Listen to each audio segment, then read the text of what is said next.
time for the nitty-gritty. Conversations be real live, it's time for the nitty-gritty.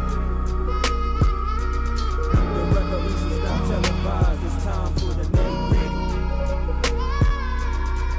Reaching out to your conscious mind, it's time for the nitty-gritty. More than talking, you're taking action, it's time for the nitty-gritty. Yo, Facebook, we live. IG, I'm about to get y'all set up right now. I ain't gonna go that hard on it, you know what I'm saying? I mean, like, I ain't gonna go.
Music, let me.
Go ahead and breathe it.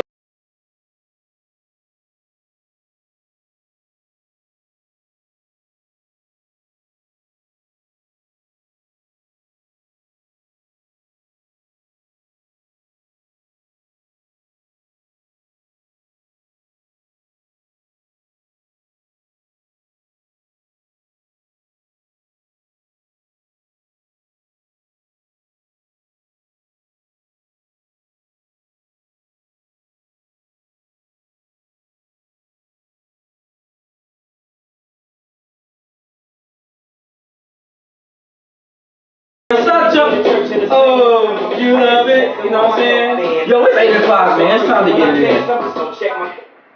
Yo, what's going on, everybody? It's your boy Jay the Costa. We're having the Nitty Gritty Show, and we got my man Stephen Powell in the building. Stephen, what's up? Hey, what's going on, man? How you feeling? We had a third that was gonna be here, couldn't make it, so you know it happens, No man. problem. You know it's the DMV. You know what I'm saying? Yeah. So you know, but we gonna still keep it rocking. You know what I'm saying? You still got two educated brothers. You know what I'm saying? We gonna bring it home on the men's panel, guys panel. Ladies, shoot your questions. Alright? I know, right? Like, come on, man. That's classic Kanye. And actually, that's a common song. He just happened to produce the album. You know what I'm saying? Like, Because he was I'm enjoying Kanye from that point. You know what I'm saying? At that moment in life, he was alright. We was all rocking Kanye. Sure. Yes, so we're gonna get into it. Before we even get started on some of the relationship stuff, we're gonna touch on this Jussie Smollett. You know what I'm saying? Thing is like, man, this family, right? And actually, I got various thoughts on it. So I don't even want to come at him like I'm just going at him. You know what I'm saying? There's multiple ways to skin a cat. So we're going to talk about Jussie, and then we're going to talk about relationships. We're going to talk about the male ego. I guess some ladies want to know, at what point have you crossed the line, or at what point, is a dude just being for real, just like, butthurt about it, right? So we'll try to define at least what we interpret as the difference, and then, or interpret as the difference, and then, y'all can take that from there. But I think there'll be some words of wisdom y'all might want to take here too. So we'll go from there, and then we'll also talk about money in relationships. That's important. We'll talk about threesomes. Do all brothers really want them? Because there's this misnomer that every man, to keep a man happy, that's what you got to do. We'll talk about cheating, all of that. You know what I'm saying? Dating younger women, wanting older women, whatever the case is, we're gonna hit on all of it, right? But the first one, Steve, Jussie. And if you've been living on a rock, Jussie Smollett from Empire, sister of Journey. Brother of Journey Journey Smollett. That's his sister. He recently has been in the news about allegedly, staging a hate crime upon himself, right? Paying off two Nigerians to do it is what they've been saying. He actually did turn himself in.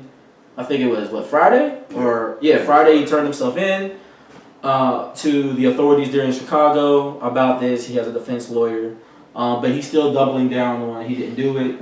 And there's rumors that people who are part of Empire no longer want him on the show. Okay. So a couple things going on there. There's some people that say it smelled fishy from the beginning. It was cold outside when this happened. This is just January 29th, right? Yeah, 2 a.m. Yeah, 2 a.m. in the morning. This is back when they was talking about Arctic temperatures in Chicago and Detroit. And 2 o'clock in the morning, he went out to get a sandwich. From Subway. He went out 2 a.m. in the morning to get a sandwich from Subway. And somebody recognized him. They said some derogatory things about his skin color and his sexual preference. You guys probably know what those terms are. And they proceeded to attack him, pour bleach on him, put a noose around his neck. He fought them off because he's the gay Tupac. They went running, too big. Now the guys that claiming did it, they swole. It's hard to imagine that they ran, but he fought them off, they ran, that's his story. And then he went home in a noose. So those are the facts we have out there. Steve, what's your opinion on it? So for me, one thing I will say, I haven't seen this much attention put on a false police report in my entire adulthood, and I understand why. There's obviously a race component.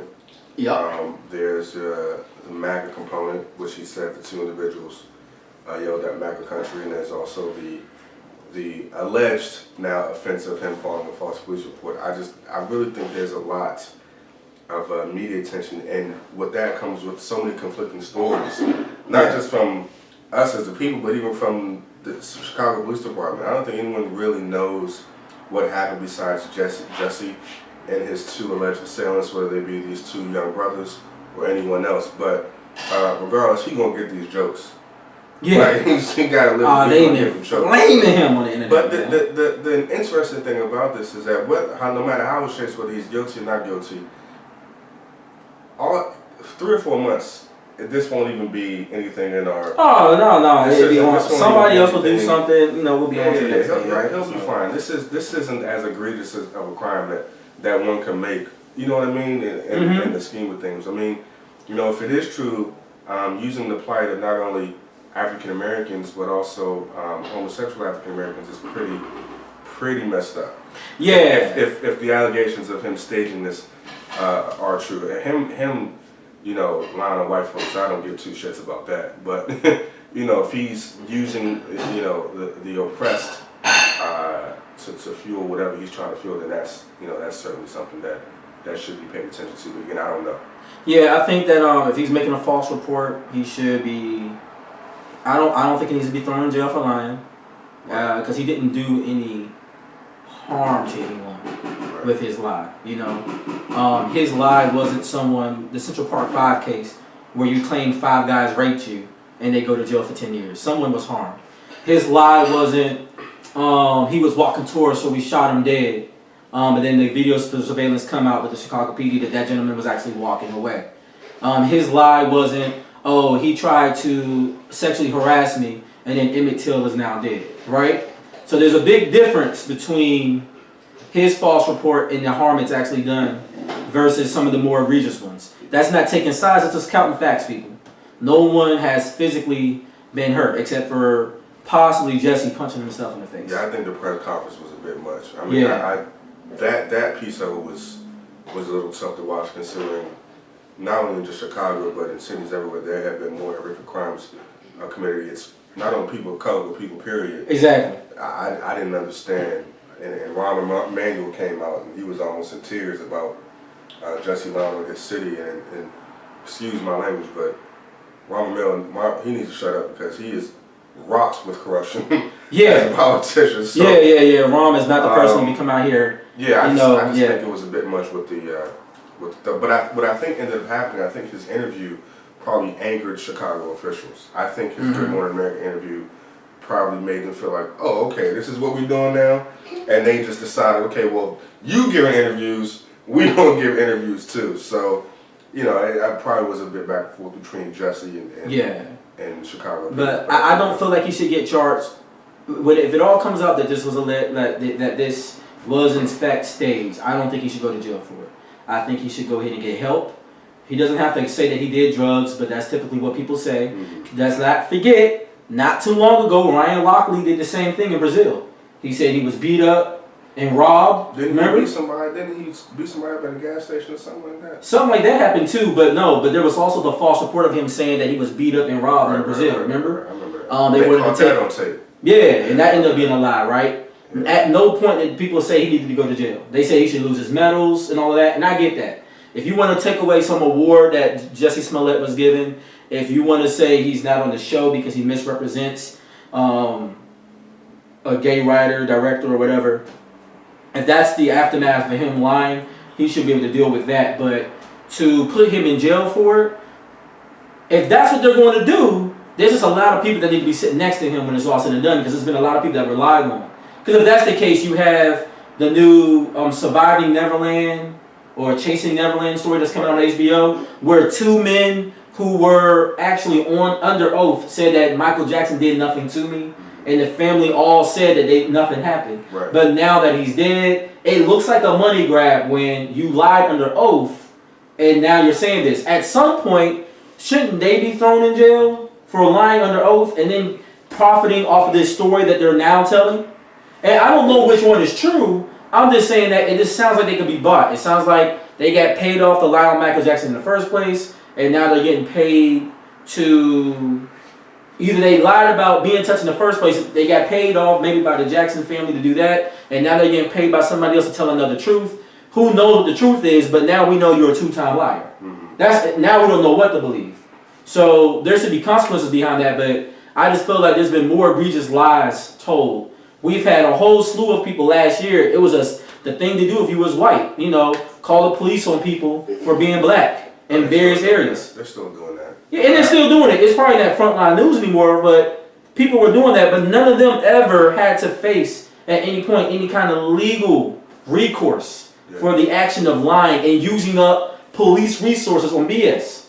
Now, and this is not in any way defending Jussie Smollett if it comes out to be that he is lying, but I'm just saying you have to see the parallel, people, and the fact that we have more egregious lies being told in America consistently, and then we tend to drop the hammer when the person doing the wrong is black, but then we have all these other examples of white folks doing the same thing, and no legal recourse has been said to them. That's the only thing to consider. And if Jussie Smollett is lying, look, he'll have to deal with his 15 minutes of being infamous. And then you know what? At some point, we just can't cancel people all the time. You have to allow people to do wrong and get better. Malcolm Little at this age would never become Malcolm X. He was a hustler. He was sleeping with white women. You think that would go well with NOI? Jussie would be fine. He'll probably pay restitution. Yeah. He'll have some issues with his employer, but he'll be fine. This isn't, he has to worry about himself, whatever issues he may be dealing with. I'm praying for him. Again, it's getting funnier now due to the fact that all these things are coming out. But yeah, he'll be I mean, fine. it's very. I think there was a bit of overkill because he was black. But to your point, like I don't know why it's surprising to any African American that this has happened. We are living in a country that has continually oppressed us since we've been brought here.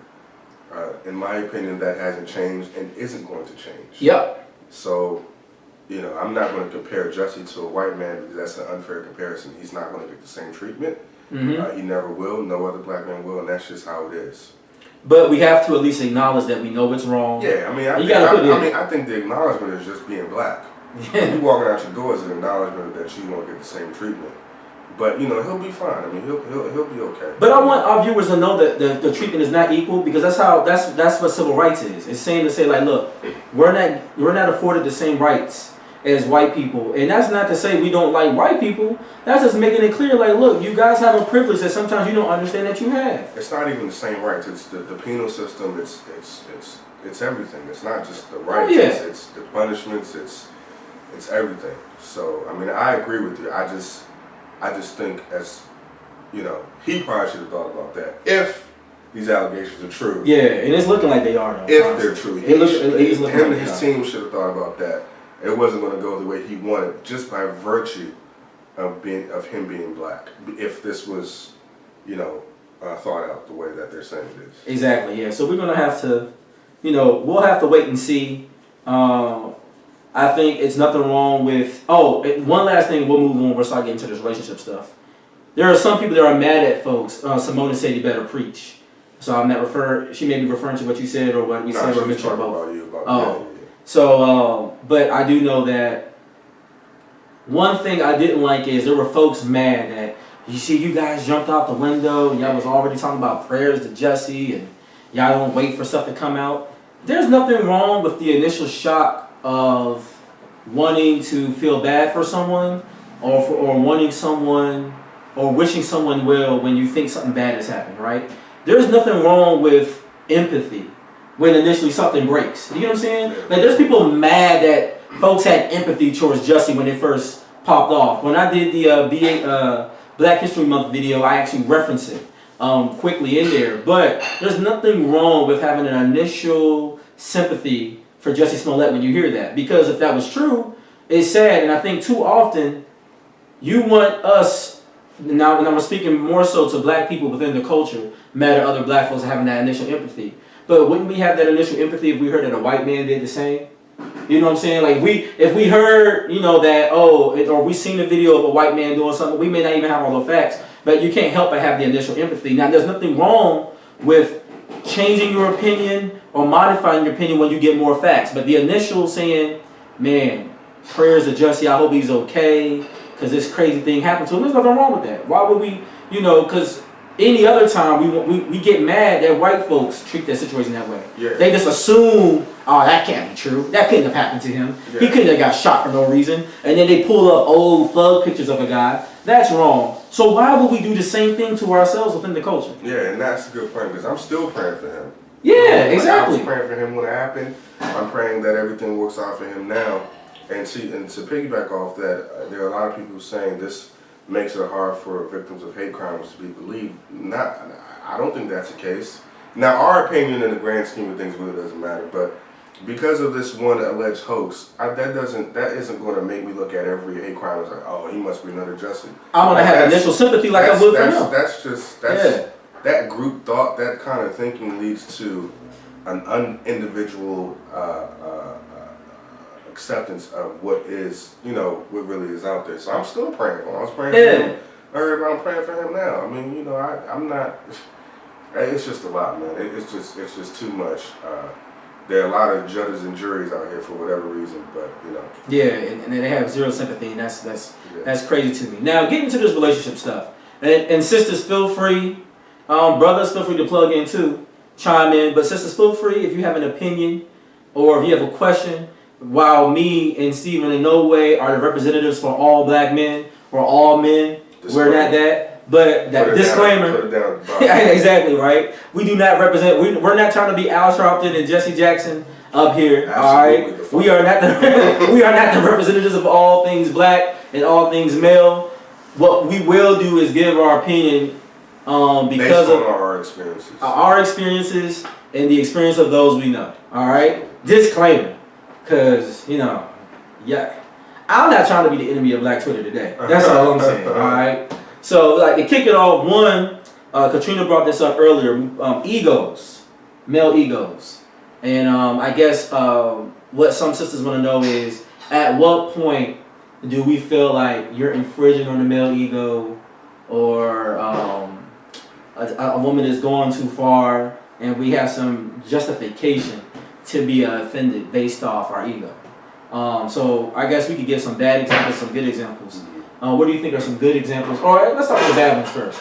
What are some bad examples of male ego?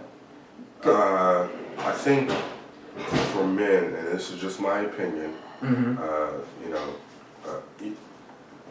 don't like the word ego. I think ego as a whole is probably a bad thing to have. I do believe in having a high level of self-esteem. Mm-hmm.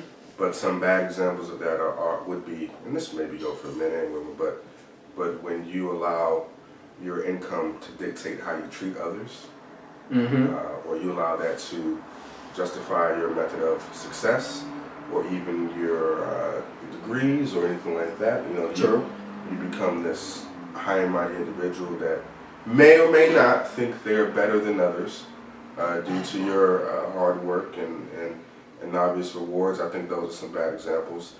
Another bad example are those of us, and by some of the black people who look down on other black people who don't have what they have or live in a certain neighborhood and everything like that. That's a bad example of an ego. So those are some things. And I see a lot of men in this area who feel like because they make a certain amount of money, they have a certain degree, they get to kind of dictate to women how this is supposed to go. True. And they're just supposed to follow them. No matter what they just say. Deal with it because I'm a doctor, I'm a lawyer. Right. I make over $250,000 a year. I know this person, I work on the hill, whatever the case may be. And I think, those are destructive forms of ego, right? Like, for instance, there's guys out there, there are some guys that let's say they don't even have the money, right? And they got this sister now who has more money, and they really can't handle having a woman that may have more education or more money, but they'll do dumb things like when they go out in public, hey, give me the money so it'll look like I'm paying, because I don't want to look broke at the table. But bruh, if you for real broke, and I got Katrina echoing in the background, that's a real situation. Like, look, but if you don't really got the money, you shouldn't be going out in the first place. Yeah, I'm with that because a man don't work, a man don't eat. Happened to me before. Well, he actually asked you to give him the money. Yes. I've heard stuff like that. He said, I've heard of stuff like that. He said, give me the money because I don't want your friends and your family thinking that I can't afford. So but the truth is you can't afford. You need to stay the fuck home. So that what he looked like he could afford. No, you need to stay home. Like, yeah. I don't want to date. I don't want to go out if I can't afford to go out. And back to the money thing, I think I said this on the show before, maybe some time ago, about guys with money. And this is my opinion. If you were corny before you got money, you still corny. You're gonna be lame after you have money. You still lame. That doesn't change anything about being lame. You know what I mean? Like, that's why money does not dictate, who you are as a person. It doesn't mean anything. Yeah, you're able to buy more stuff, afford more stuff, but I feel like sometimes when men start making a certain amount of money, they start feeling themselves a little bit. It's true. And they start treating those around them, less than or worse than they were before, they started making more money. I just want to touch on that. No, that's true though, because just because you have a little money, that's not that's an unhealthy ego. Yeah. When you feel like you're gonna be barefoot and pregnant. Now, if that's what you guys both come to and agree, like, hey, I think it's just best that you stay at home with the kids and I'll work. We're not discrediting those that have that arrangement in their relationship. To each their own. Mm-hmm. But it is an unhealthy version of that. The ladies talked about this last week. There's a gentleman from a show. I think it's like business owners in like Texas somewhere. No, Love and Marriage in Huntsville. Love and Marriage in Huntsville, is that what it is? Yeah, okay, you know what I'm talking about? Yeah, I know exactly what you're talking So there's a dude on there, right, that from what I understand, he's like super like misogynistic. Yeah, right. That's an ego that's unhealthy, right? You don't want your woman doing anything. What's up, a true Scorpio? Nice to have you back on again. Yeah, that's unhealthy, right? You don't want your girl doing that because like I'm the man, I gotta do it. Just for that reason alone, that's wild to me. You know what I'm saying? Like you don't want your girl to work at all, do nothing. Men who make money and those who don't tend to use their finances as a means of control. Mm-hmm. And that is absolutely, unequivocally a form of emotional and intellectual abuse of their partner.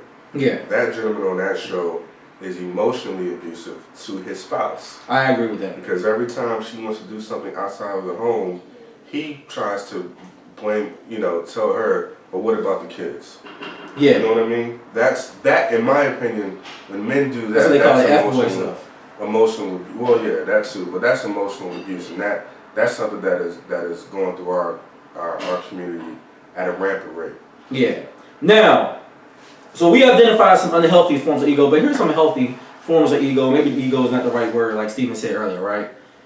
But some healthy forms of when a woman might be, maybe you may be erring on the wrong side of this conversation. Let's say if your man is an expert in something or has demonstrated, let's say good money skills, right? Let's say he has a high credit rating. He might have a strict budget for you. Let's say you guys are married or that form of a committed relationship. You're maybe sharing your finances. So let's say if he has a budget or if he has all these things, he understands the stock market. He's financially savvy. And if he puts out, like, hey, I don't want us, we ain't buying no more expensive this, or we ain't going out to eat here, or this. When you start bucking down against the system, but at the same time you're telling them you want this kind of car, this kind of house, but you're not allowing him to dictate the finances in the sense of, listen, we're operating in this plan because we're trying to get all these things we want. But at some point we have to start budgeting, right? And then you got sisters, I know some situation where you got sisters, they'll go ham on the dude for that. But you ain't gonna tell me how many times I get my hair done, this. But it's like, at that point, that man is not trying to limit what you can do and tell you what to do. He's trying to help build what you guys say y'all want together. So if you have to say like, look, I can't buy some Jordans, and mind you, we're not talking about a man that we talked about earlier that's just trying to tell you what to do. We're talking about the guy who doesn't buy the Jordans for himself. He drives a beater. This is the dude that wears the same jeans for 5 years because he's determined to own some land. There's no need for you guys to go ham on that guy because he's demonstrated. Key word here, demonstrating the thing that he's asking you to do to better your collective relationship. I think there's some guys that'll be like, yo, shorty tripping. I think that goes back to, so that's why it's important to have as many honest, earnest conversations about where you are and where that person is before you all get serious. We catch ourselves in a lot of situations in relationships where it's like, oh shit, I didn't know you were like that. Mm-hmm. But had we spent more time talking to one another, you may have learned things about me and I may have learned things about you. So for me, money, and again, my opinion, money is all about discipline. Mm-hmm. So if you are disciplined in your personal life, if you're clean, if you're neat, if you're astute, you're probably more disciplined with money, whether that be the man or the woman or both. But if those conversations aren't had at the onset in the courting period, then somebody's going to be fucked up. Mm-hmm. So I think that you won't find out that your man or your woman has terrible spending habits a year or two down the line if you were to watch them as opposed to the representative that they showed you on the first couple of days. And folks, it's not hard to have your eyes open. I'm somebody, I've done it the wrong way a couple of times, but and it's not to say that a woman who was raised a certain way doesn't make a good wife for somebody, but if you strongly feel about a thing, we have to do a better job as men and women looking at somebody beyond the surface. If you come from a two-parent household, if you already formatted in your mind what a healthy relationship looks like, you need to discuss what those healthy relationship values are to you. Because someone else who didn't come from that, maybe they think it's natural for their parents to fuss and fight and hit on each other. Some people come through that, and they okay. Some people feel like it's all right, for guys to still be at the strip club, or they go to the strip club together. Some people feel like that's still a healthy relationship. Others feel like, no, that's not healthy within marriage. And what happened is we tend to see people flip the script when they get married. All of a sudden, guys are a little bit more restrictive about what they want you wearing in public, because now they're like, you're a representative of me, you got my last name, I don't want you looking like me on IG. I want you looking more like a wife or more like a mom. But what does that mean? You get what I'm saying? Someone has a definition of what that is. Someone else has a different definition of what they think is okay or what's acceptable. But if you're not asking those tough questions to begin with to figure out what that is, you're going to be in a world of hurt when it's time to get married. Because at the end of the day, marriage is hard work, people. I've been there. Yeah. All right? It's hard work. And we don't do enough to communicate on the dating terms. I think a lot of times when we're dating, we're having a good time. Everybody is showing the best, the funnest, most sexiest version of their representative. And then when they see that real, how that joker look, Monday through Friday sitting around the house, it's like, oh, he's irritable, or he's a jerk, or he ain't as fun as I thought he was when we was dating. He's actually kind of serious. Is he really that pro-black? You get what I'm saying? Like, these are the things you see once you're in the house, and I think that people need to have more real conversations, and we're not.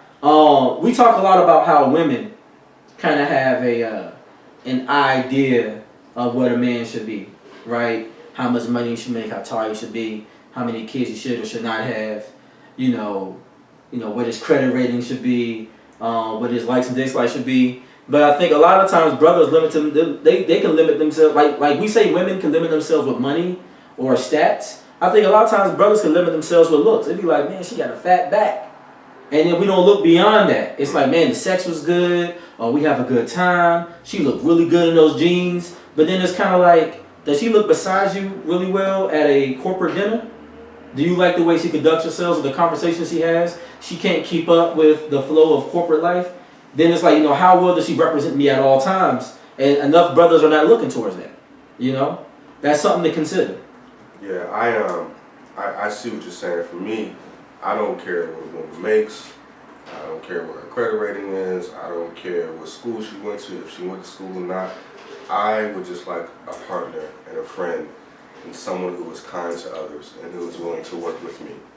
And I was taught, back to the ego thing, I was taught that when you are in a relationship with someone, it behooves you to do your best to kill your ego so that the betterment of two supersedes what you as one would do if you were single, right? Which is something that I'm working on in my own relationship, is to pretty much die to self so that we as a unit can grow and be better people, not just for each other, but for ourselves and our friends and family and everything like that. So the whole money thing for me, I don't give two shits what a woman makes. I'm not really concerned about that. If you have a plan, you have a vision for your own life, I'm going to support that. Like if you have a dream, you have something that you're working on, I want to support that. If you work somewhere and you've been at that job for 10 years and that's where you're happy, I'm going to support that. I don't need you to have a doctorate or anything like that. That doesn't do anything for me.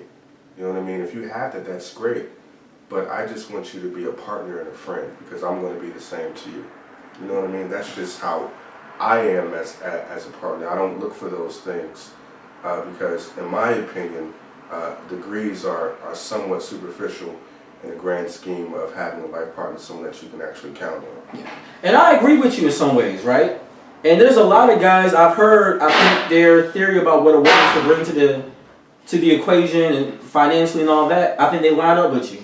Now I'll be honest, I do care how much you make. That's cool. I don't know if I really care about like how many degrees you have per se, but I do care about how you carry yourself in public. I do care about this, and this is why I care about it. And I think there's a group of guys out there that might, lean more towards that process. And I think the reason why I care is not so much I care about the dollar amount, but I do care about what you expect out of life based off the dollar amount. If you've been folding clothes professionally and you ain't making over $30,000 a year, how in the world are you wanting $1 million house? Off the strength of what? You don't have no business plan. And I think that's where our two thought processes kind of see eye to eye. It's like, if I'm going to build something with you, if your dream is to build and have all these lavish things, Slim, don't come to the table talking about you only making 30,000. I care about more what you do with the money you make than how much you make. Yeah. Because there are people who make That's expectations. So I don't. So if you make 30 grand a year, but you're able to budget, again, it goes back to the discipline. I had many stories about custodial workers who've been at the job 10, 20, 30 years who've been able to retire off of 35, 40 grand a year. The average person in America, I think, maybe brings in like 56 or whatever. Yep. So whether you make 30 or 130, if your debt is the same, what does it matter? It don't matter. But what matters to me is the expectation. There are people out there that don't make a hill of beans, but they expect to be rocking a Louis V bag. They think that they're going to get their nails and hair done every week, but you barely make enough to pay the bills. Now here's the thing. If you make enough after $25,000 that you're content with life, and you understand the lifestyle that buys you in a certain area, wherever you are in America, then that's fine. And if you're happy with that, but don't be wanting caviar, but you only make enough to have sardines. Because that goes to money management. I think back to the conversation you need to have in a courting stage. Yeah. What kind of life do you want to live? And what are you willing to do? Well, how much you willing to work to get to that life? Exactly. If it involves those material things that you talk about. Yeah. I get what you're saying. Yeah, exactly. Because there's some folks, because I think sometimes we don't see past that. It's like, she like nice things, she look good, but then it's kind of like, well, hold up. Do they have their own place? You know what I'm saying? Do they even aspire to have their own place? Or are they looking for a Captain Saving to sweep them off their feet and provide everything they want to them? And this is a real conversation. Now, some people might think, oh man, he's being a jerk. You're not being sensitive. Well, you know what? No, those that really know me know I don't really care about being sensitive. I'm just keeping it 100. Brothers, don't get it. Because I know some dudes they'll say all these hate things to us sisters because they decided, they made the conscious choice to be with someone that couldn't meet them halfway with the financial acumen or discipline they needed to get the things they want. You know what I'm saying? You know what? As you're talking, I'm sitting here thinking, both men and women, we put all these requirements out there for our partner that we aren't even able to meet ourselves. That's what it comes down to. Man, don't ask somebody to do something that you can't even do first. What are the requirements that Stephen has for myself in order just to be a better individual before I meet somebody that I may want to marry? Mm-hmm. Like before I can make those long list of stipulations for a woman, I gotta know within myself that I can meet the expectations of a potential partner. Exactly. You know what I mean? So I think that's men and women, right? Because there are a lot of people, men and women, who live at home but want you to have your own place at the same age. You don't got your own place? Yeah. But Slim, you don't have yours. When you talk, don't ask me to do something you don't got yourself. Right. And again, that's a materialistic thing, but that goes right into what are you requiring of yourself to be ready for somebody? Yeah. And then also, I think we talked about this last year, but actually you brought this point up. But at some point, we have to start valuing character more. Because see, the thing is, you look at character, you can then fight through all the difficulties that will come your way because you're human and living in a natural world. Too often, we're looking at the check boxes and we think, oh man, if we have all these check boxes, we therefore won't have issues. We therefore won't have problems. Here's the catch. They could have a $250,000 job today and lose it tomorrow. They could be a GS-15 in the government and get furloughed because the person in office says, I want a wall. Now, all that preparation, all that making good money, all that time in school to acquire the things or get the job they currently have has now gone out the window. Not because that person didn't do their job, not because they didn't follow life to the best of their ability. Things outside of their control comes their way, and that happens in life. And too often, we don't consider character. Character tells you how you're going to weather the storm. Character tells you what's going to happen if someone becomes deformed from an accident. If someone can't voice anymore. Like one of the people I used to work with, or an account that I once had at my where I work at, she's an older lady. Her husband had like a throat cancer. I'm not going to say her name, but she know I love her. Her husband had a throat cancer, right? They've been married like 60 plus years or something like that. Not 60, I'm sorry, they're in their 60s. They've been married like 40 plus years. But she's like, she's going to stay by her husband's side. It's not even a thought to her to say, oh, this is over because he can't speak now. He's speaking through a voice tube. Because that's the real kind of life stuff that happens. But we're so worried about status and degrees and associations and organizations, we don't consider, well, how does that person function through life? And I think that's the thing that from a brother that looks out, I feel like that's the thing that we're hurting, especially in our community, is we're not looking at character anymore, and that's why these relationships are lasting, because we're not putting character at the forefront of these marital choices or these dating choices. You know, and that's something that I think we just need to consider more and more.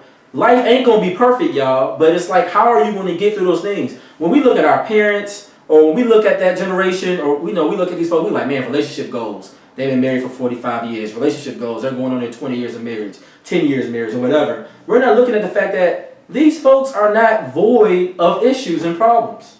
They just decided that they love each other enough, they're committed enough, that even though every day ain't peaches and cream, it's a season that we'll fight through and we'll see it through on the other side. And I think back to your point, and I don't want to speak for women, but I think I was talking to somebody about this the other day. Like every man that I know has goals, but there are very few men that I know do have plans and steps to get to those goals. That's true. So if you're a man with goals and you have aspirations and ambitions, those are great. Right? We all have those. But what's your plan? And I think that's what a lot of women would like to hear from someone that they may be interested in dating. Okay, you want to be X, Y, and Z. What's your plan to get there? Whether it takes you a year or 5 years, if you have steps to get there, I think that's what a lot of people are looking for. Yeah, and what are you doing today? What are you doing today that says you care about that? That's kind of like Promise Ever, we at the Nitty Gritty Show. We can't say we care about the Nitty Gritty Show, but then we don't know what's going on in politics. Right. And this is a political based show. You get what I'm saying? It's like, you mean to tell me that's all you do is watch sports, but you got a political show? At what point are you filling your mind with the things you need to go somewhere further? So, hold up, we got a question. Let's see. What if someone is sickly for 10 years plus? Should someone spend decades being a caregiver, or would it be grounds for non-sick person to want to break their vows? Sickly as in Alzheimer's. Oh, she right? must be talking about B. Smith.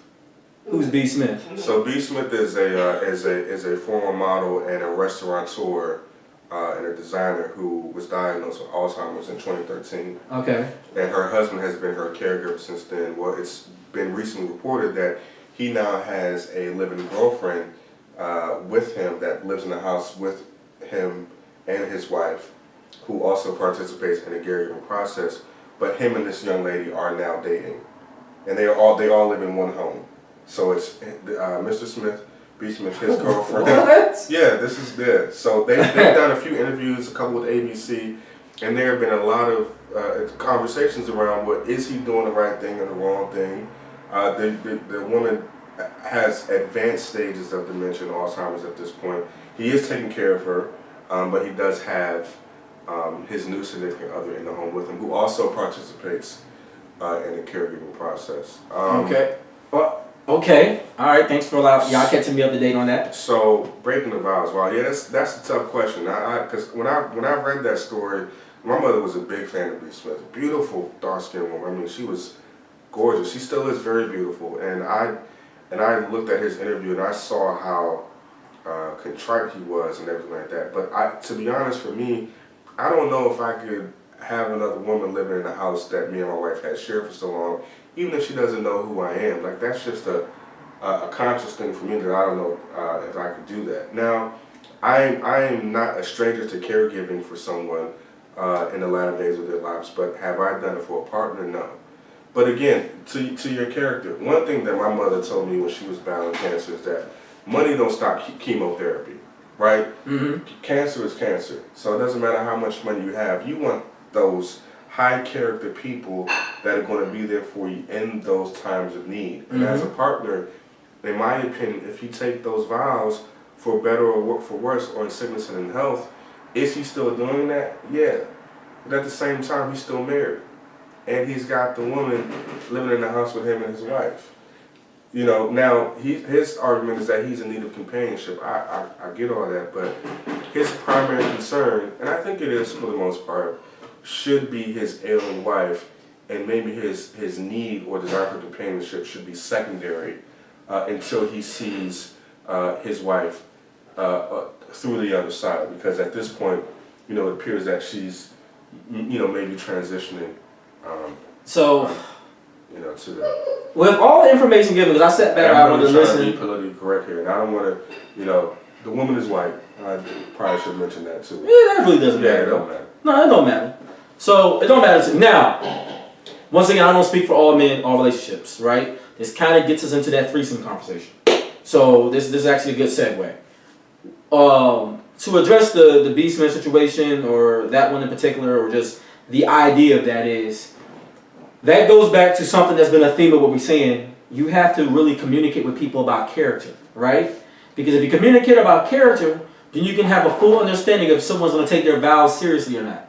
I think a big red flag should be, a big red flag for me, we talked about red flags last week, here's a quick one. A big red flag to me is when you're dating someone and they have all these different reasons as to why they would get divorced, but no fortitude as to how to stay together, that may not be the person for you because they're already looking for a way outside the door, right? Me personally, and I think a lot of men that will agree, you know, I guess, especially those of a Christian faith or people of faith, because I don't think just Christians will feel this way. What's up, Jolene? I don't think Christians will just feel this way. I think a lot of us can feel this way, which is if we vow to be together, the vows say, till death do us part, for better or for worse, through sickness and through health. If you say, I'm going to be with you, hey girl, if you say we're going to be together through sickness or through health, then if you got Alzheimer's for 10 years, 20 years, 30 years, I feel like when people honor their vows, when they honor their word, there's a blessing significant to that individual when you live that life. There's something special that that person gets to have because they stood by. Because he's saying this right now because she's the one with the ailment. But if it was reversed, how would he feel? And she had to live and do. If the shoes on the foot, I doubt B. Smith would be having a nigga in their house living with them. You know what I'm That's saying? just my personal opinion. I just don't see. And again, and I hate to make it a gender thing, but most men ain't going with that. no, it's not that. Women just do more to care for those that they love. Mm-hmm. Especially black women, they just care more. I feel like if I was married and I had Alzheimer's and it had been at least a decade, I would not want my husband to. Being unhappy? Yes, I would not, because being a caregiver is a lot of work, and that's a lot of strain on him. And I feel like that's the better part of his life that I would want him to go and live his best life. Okay. But that's something that, once again, and for those that couldn't hear Katrina, maybe if you don't catch the volume, she was saying that, you know, she know that would be she could be sympathetic. She know that that's a lot of stress or a lot of strain on someone to be the caregiver that long. There would still be a wanting within her for that individual, that man, of course, to be satisfied. And I understand where you're coming from, but I feel like, you know, it's a very muddled place because it's tough. Because when the shoe is reversed, are you really want to see that? That's a tough situation. You know what I'm saying? Because he really loves his wife. Like they taking care of her. Like they doing the very best that they can. So it's really. I don't know if I have a judgment per se, but I do know how I feel just thinking about it, and also it kind of, like I said, it's like a segue to the threesome conversation because there's a lot of women out there. That's a terrible segue, by the way. No, I mean, No, because you're dealing with a situation. In this case, it's a health reason. Oh, okay. As to why they got a third party in the house. Okay. Because threesomes, you know, it goes beyond just the physical what happens during a threesome. Yeah. There's also the emotional attachment. Yeah. Of when you're physically involved with someone, right? Yeah. So here's the thing. Now you're physically involved with someone, and don't forget we got old girl out there. What's her name? The basketball player and his wife, Tiana Taylor. Oh, and Iman Shumpert. Yeah. And Iman Shumpert, right? They don't have an open relationship, but they occasionally they play sometimes. Yeah, they bring another person into the bedroom, right? And then there's some people that will argue, say that nothing in the bedroom is defiled. This is once again if we're speaking to primarily people of faith in the Christian community or whatever. But I just feel like this is me personally. I don't think I speak for all men, but I do know a lot of men agree that if they're gonna be committed, they're really just trying to be down for the one woman. You know what I'm saying? The one woman is enough. So when you add another one to the equation, like, come on, that's a lot to deal with. Well, I think it appears to me that again they probably had a conversation at the beginning that she enjoyed the company of other women and he was cool with it, and this is what their marriage consists of. But he said he was cool with it. But if you watch the Breakfast Club interviews, right, he's like embarrassed by it when his mom is now viewing the conversation. So then, and that's a real question because see, oftentimes men and ladies, this is just a little bit of advice. You know, y'all can stone me after the fact. I don't really care. But yeah, dudes like, you know, fat behind, big breasts, everything hanging out. You know what I'm saying? When they just trying to holler, or they just trying to get a little bit of fun for the meantime. But then they start looking different when they got to bring you home to their mom. It's like, you know, can you wear something a little different? Can you tuck some of that in? Can you bring some of that booty up back in the skirt? You know, we don't need it hanging out right now. You about to go meet mommy and daddy. You know what I'm saying?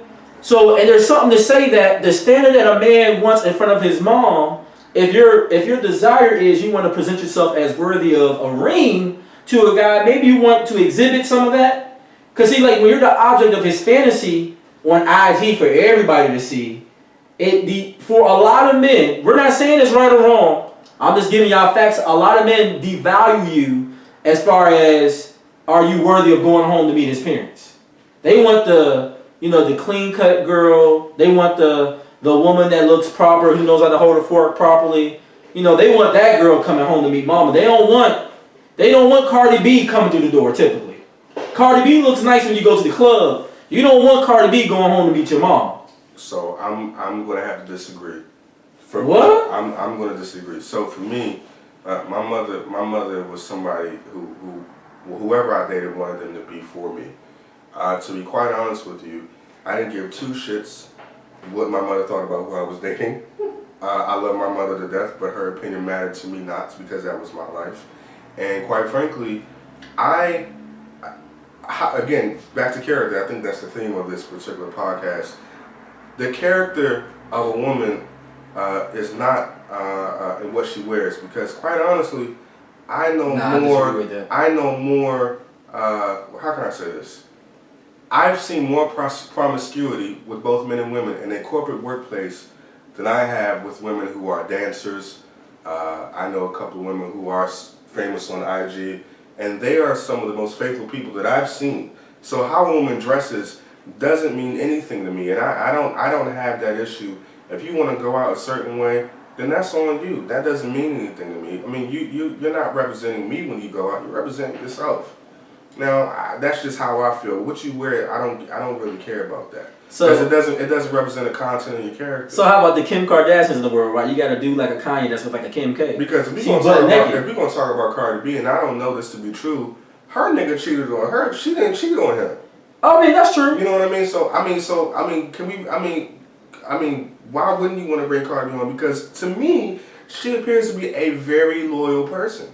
That's what my mom cared about. My mom cared about loyalty. Whether she had her titties hanging out or buttoned up in a blouse, it didn't matter. Like I said, I know a lot of easy women, and they normally do the 9 to 5. That's just how I'm just. I see your point. Yeah, they in the office. But with that in mind, like, okay, I got kids, right? Mm-hmm. You got kids too. Well, you got a child, right? Yeah. So I just know there's a certain type of dude I don't want to walk through the door. With one of my daughters. Shout out to Nala. Today's her birthday. She's 5 today. Oh, happy birthday! Right? Happy birthday. I know with Juan, just so he wouldn't have to deal with a certain type of attention, just so that it wouldn't have to limit him that's a good one. Just so it doesn't have to limit him with like maybe aspirations of being like in some kind of office, whatever. I would hope that he wouldn't bring home. Now, she got a banging body. She can't help it, she has that. But there's also a way she could present that banging body. She come to the house the first time to meet, butt hanging out, titties hanging out. And I'm like, but my son, he wants to be an engineer. Mm-hmm. And let's say he's trying to get his company to go to be a corporate IPO. I'm looking like, dang, man, I wish he had a better representative of what he is. Even in appearance. But as a father, I don't think that. Maybe I'm wrong for that, but that's how I feel. But is that what you've been led to believe by society, or is that what you truly believe? Because that's what I believe personally from my own reasons. Okay, so because in the workplace we've been taught to look and dress a certain way. Now, who's to say that woman or that man doesn't know how to dress in every situation? Just because Cardi B is out, I've seen her on the red carpet. She dresses appropriately when it's time to dress the way. Oh, yeah, she could dress, and maybe Cardi B was the wrong example. Maybe I should have said Amber Rose. Okay, yeah, she gonna wear it all the time. Okay, maybe I should, cause you know what, Cardi B, cause you know, and a lot of times I'm never that critical of Cardi B, cause Cardi B does try. Right. That was just the first one that came to mind, but maybe the more appropriate example would have been Amber Rose. We got, is it okay for? Well, she said, would you date a stripper? No. Absolutely, and I have. Okay, that's okay for a woman to wear no undergarments in front of your parents. How would you know? Oh. Because I know some, no, and the reason I'm curious is because I know some girls that wear a G-string because of the kind of dress they're wearing, they don't want to have a panty line. Or I think those are the times that they don't wear no drawers. If you have one of the panties, your vagina's gonna show. Oh, so a short dress. Oh, okay. Or no bra. What if she got on just, nipple rings? Hello. Or just, profound.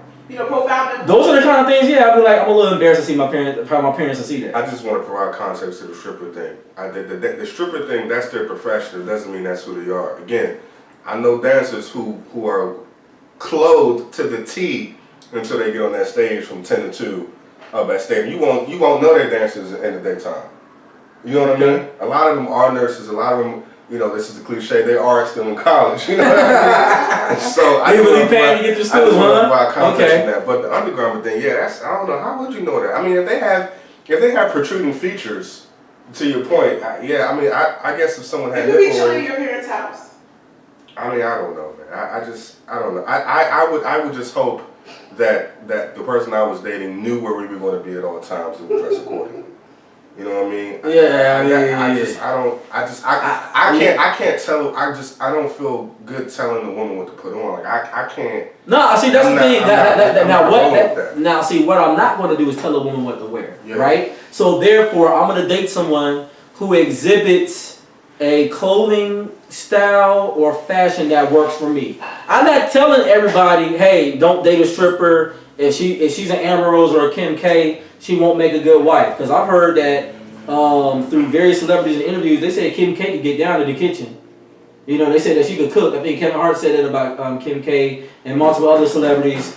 And she seems to be faithful to Kanye, as wild as he is. Maybe that's working. Who knows? But that wouldn't be wife material for Wanda Costa. Alright, just let you how know. she dresses. Well, and also how she dresses is a source of income for her. You know what I mean? Yeah, but that kind of woman work for me. Right? So what? So I'd rather be with a woman who uses her mind and doesn't have to actually bring her body into play. Are you concerned when you go out? Are you concerned with all the looks and all the attention she's going to get? Is that part of it? Like if you were dating Kim Kardashian and she came out with some of the stuff she wore, and you guys are just walking down the street. Yeah, that's embarrassing for me just because of my character. So no, I don't want it. That doesn't do very well with my brand. I see what you're saying. That my brand, that doesn't work very well for my brand. Yeah, wear what you want to wear, baby. Yeah, but if that works for someone else, that's cool. Don't work very well for my brand. You want to put them pasties on in 20-degree weather, you do what you gotta do. Alright, yeah. But when you sick, I ain't taking care of you. Alright? Because you should have been clothed. You had every opportunity to put some clothes on your backside. There was another question said, is it okay for your kids to date outside their race? Sure. Sure it is. But do I have a preference? Yeah, I do. Because I know how I look, y'all know how I talk on here. But my conversation is very different even off of here. My private conversation in my home is even more so amplified in whatever way, right? So I know that there's a chance I may make someone feel uncomfortable when addressing civil rights and concerns in America. And if you're not black, you might feel uncomfortable. But it's not that I don't like you or won't love you or won't accept you as my daughter-in-law or as my son-in-law. But just know, when you come around Papa Juan, he gonna have some things to say, and you just better have tough skin to be able to deal with it. I want my kids to fall in love with whoever they fall in love with. And if they happen to be at Harvard, because one wants to go to Harvard, one wants to go to MIT. Oh, that's dope. If they end up falling in love with a white dude over there, that's cool. I would want that white guy though not to see him as a token or a fetish date. I wanted to be like, oh man, I fell in love with Amira because when she was debating her thought processes and how she looks at information and her views in the world was so profound, I fell in love with that. If that's the love story, I can respect it more than, yeah, man, I just always wanted a black girl, man, and she just happened to be around. You get what I'm saying? My views on interracial dating have always been the same. You love who you love, as Yeah. long as you're not dating outside of your race in spite. Especially in spite of, not in spite of. And you don't see dating someone who is white or not black as a a road to success. Yeah. Other than that, if that's who you love, that's who you love. But we got a lot of brothers out here. When the bags start coming in, they start looking at sisters. You know, our queens like, nah, that ain't it. Oh yeah, I need something lighter and brighter. Yeah. And I don't like that. I don't like that at all. I don't think we agree that at all. My daughter, she can bring anybody home she wants to. Yeah. If they treat her right. Amira already told me. I hope I'm not embarrassing her. She's already liked a little young Asian boy at the school, and she liked him because he was smart. He made good grades. Yeah. How can I be mad at that? Like, oh, she didn't like him because he was Asian, and that somehow Asian is more beautiful or more attractive than black. She said no. This guy was cute to her because he made good grades in school. Our children, and I can't be mad at that. The baby girl, that's a good reason to like somebody. The next generation is in more of a racial melting pot than anyone has ever had. So, I mean, interracial dating with our children that's just yeah. I mean, that's just what it is. Facts. But I mean, like, we're about to run out of time. I don't know if we have any more questions. But if you do have more questions, y'all know where to hit us up at. You know what I'm saying? Like, hit up Steve. Tell them where they can find you. They might want to hit you up. They might want to hit you up directly. At Stephen J. Powell on Instagram. That's all I got. I don't have a Twitter, nothing like that. Okay. That's just my handle on Instagram. Stephen J. Powell on Instagram. Mm-hmm. Got it. Straight across. Facebook? No Stephen Powell is my Facebook. Just straight across. Yeah, no numbers, no asterisks, no anything like that, no symbols. No. Stephen J. Powell Instagram and Stephen Powell Facebook. That's what's up. And just to let y'all know, a lot of people enjoyed our ladies panel last week.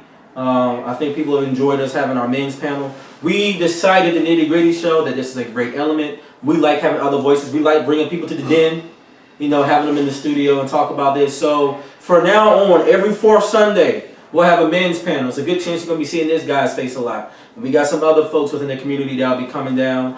We'll be having our ladies panel every third Sunday. So every third Sunday, you'll see Katrina sit on the couch with the ladies. It won't always be relationships. It may be like me and Steven today. We talked a lot about what was going on with Jussie Smollett at the start of the show. So of course, in the months going forward, these are not going to be relationship-based shows. They're going to probably be like the typical format of any other show, where we're just going to deal with what's going on currently, and let the brothers chop it out on the fourth Sunday, sisters will chop it out on the third Sunday, and then that kind of gives me and Kat a break at least one Sunday out the month. IG is out. We hit our hour. Facebook, we about to be out. Y'all know I always live y'all with some cold music. Have you heard of Boz? Oh, Dreamville. Yeah. I love Boz. Yo, so there's a song called Tribe. I'm gonna end on that joint. Yeah. That joint go hard, man. I was late to the party because I think this came out in August last year. Yeah, Boz was out for a minute. Yeah. I mean, Boz been around, but I had just got hit to him, so I've been listening to a lot of this catalog. Everybody on that label pretty dope. Yeah. Dreamville go hard, and people be talking trash about Dreamville. I don't really understand why. But look, it's your boy J.D. Costa, one half the Nitty Gritty Show. I think I made it. Man, Steve Powell.